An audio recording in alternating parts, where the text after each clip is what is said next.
Well, Greensboro has a new police chief. Chief John Thompson officially started the job a few weeks ago, taking over for former Chief Brian James and James's interim, Teresa Biffle. Thompson has served in several roles, ranging from Resource Management Division to Vice Narcotics Division and Bureau Commander of the Patrol Division. He'll officially be sworn in as Chief tomorrow, and we have the privilege of having him here on the Good Morning Show. Thanks so much, Chief, for your time. Thank you for allowing me to be here. Yeah, well, we have some questions for you.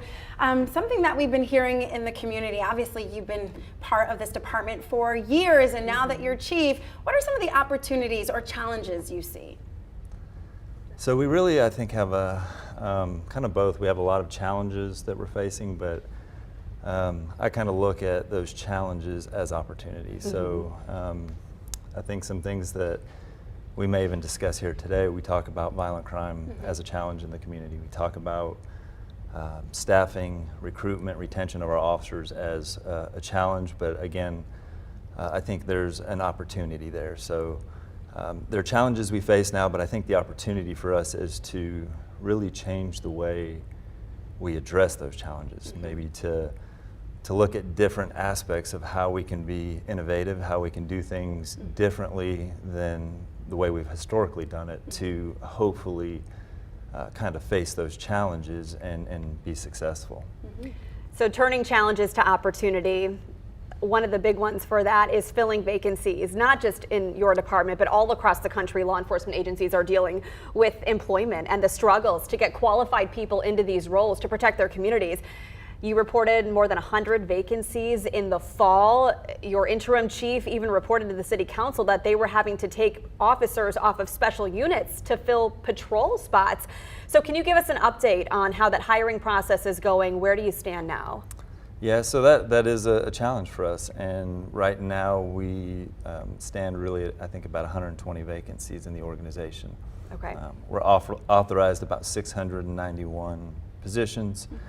So that is a significant challenge, and unfortunately we're not seeing the wave of recruits coming or applicants coming to the organization that we would like. So it poses for a challenge as we continue to see individuals leave the organization, as well as not seeing those folks come in. So you know, we're always looking for ways to attract new recruits to the organization.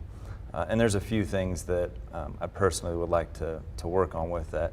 Our city manager has kind of a motto of wanting to be an employer of choice for the organization. Okay. When I came to the police department in 2003, Greensboro Police Department was the premier law enforcement agency to come to.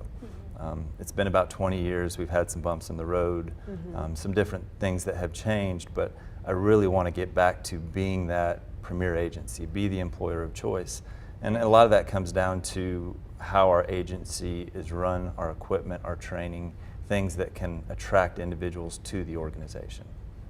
So let's talk about violent crime, because I know that is something that not only is a concern among our community, but within the police department. We saw those numbers really spike during the pandemic in 2020. How is the department getting a hold of violent crime in our area, and what things can you bring to the table to continue to get those numbers to drop? Yeah, so right now our violent crime we're seeing kind of dip back down to pre-pandemic levels. We've had some success in some areas. I think some positive areas we've seen are around violent crime and, you know, specifically our homicides to a record high in 2020 of I believe 62 to, I say unfortunately, last year 2022 we had 41 homicides. So we're seeing that in some other categories where we're seeing a reduction in that violent crime, but we're not where we want to be. And so I have some ideas. Right now I'm getting my leadership team in place so that we can discuss that. And I also don't want to assume that just because I sit in the role as a chief that I know what's best for the community. So I intend to have some community forums in February, because I really need the input and feedback from the community of how do you want us to address violent crime? How do you want to help us address violent crime? Yeah, I think that part is the big part, is it's a community effort. Right, and you mentioned those public forums, the importance of reaching out to your community. those are a large part of the reason you're in this role. The Greensboro Police Department asked the community what they wanted to see, and they said they wanted someone who was a people-first leader, and that's what you bring to the table. Yeah, and you know, my personality, I'm kind of a quiet person, maybe unassuming. I'm not boisterous or kind of demonstrative in my actions, but I do, in my heart, care about people, and I care about the community. And so once you have some time to sit down with me, I hope that you would see that from me. And so I think that's important for me as a leader in the organization, and for other individuals in the police department to kind of embrace that as well.